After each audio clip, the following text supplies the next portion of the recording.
Good day, this is Joseph. Today I feel the Lord is putting a fire in me to intercede for people, especially for those that need to come into the kingdom of God. And I believe the Lord says, even as we pray, that the Lord would reveal Himself to our friends and to our family members and those in our lives that are hard. The Lord will melt their hearts. He will pour His love and His grace, His mercy and His goodness on them, and they will turn back to the Lord. And so the Lord is just showing me this picture of this man, of this woman, and their hearts are so hard. They don't want to repent. And then the Lord keep pouring out His goodness and His life and His love upon them, and their hearts starts to turn. They realize that the Lord, He is God. They receive that fear of the Lord. The fear of the Lord is to want to be obedient to Him and to surrender yourself to Him. And they turn back to the Lord. And the Lord, in essence, melt a hard heart.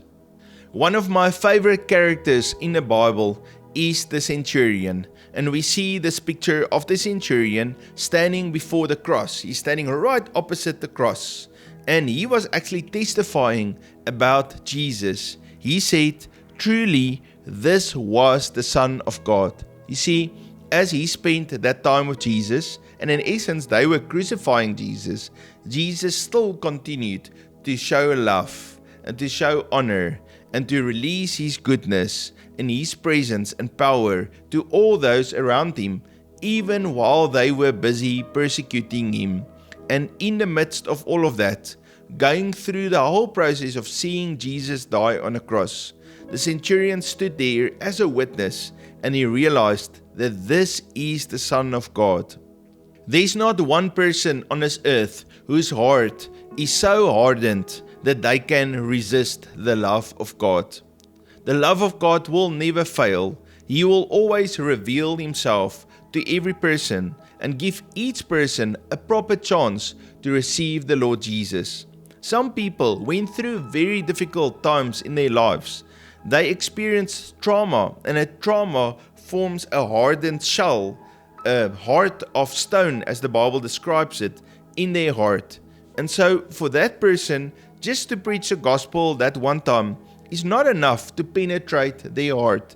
They need to actually experience that presence and that power and that love of God that can melt their heart, so that the gospel and the message of the Lord can penetrate in their hearts, and they can have a proper chance to choose, yes, I'm going to serve the Lord, or no, I will not serve the Lord. Many times when those people with a hardened heart get saved, then they are far more on fire and consistent and persistent in their walk with God. They've got a greater testimony because the Lord had to demonstrate His power to them in order to penetrate their heart. Before Jesus died on the cross, people didn't really experience God's presence. But at that very moment, when He breathed out His last breath, the Bible says that the veil was torn from top to bottom. And in essence, the presence of God was released into this earth, and people could receive that power of God. At that very moment, that's when the centurion realized, but this was truly the Son of God. The scripture says in Matthew chapter 27 verse 51, "Then behold, the veil of the temple was torn from top to bottom." At that very moment, when the centurion saw Jesus die, he breathed out his breath, and then the presence of God was released. Then the whole earth started to shake. It says in verse 51, "And the earth quaked, and the rocks were split." So Jesus breathed His last breath, the veil was torn, the earth started to shake, and a great fear came on the centurion and all of his soldiers. The scripture says in Matthew chapter 27 verse 54, "So when the centurion and those with him saw the earthquake and the things that had happened, they feared greatly, saying, 'Truly, this was the Son of God.'" In Mark chapter 15:39 it says, "So when the centurion who stood opposite him saw that he cried out like this and breathed his last, he said, 'Truly, this man was the Son of God.'"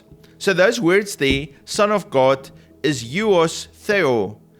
It means the Son as in the divine Son of the Creator of the heavens and the earth. They recognized Jesus' divinity. In the Gospel of Luke chapter 23 verse 47, so when a centurion saw what had happened, he glorified God, saying, certainly this was a righteous man. Now Jesus carries all righteousness with him. When we come to him, we can give our brokenness and our sinful state to him, our unrighteousness, and he trades that for our righteousness. His body was broken so that our brokenness can be restored and we be whole.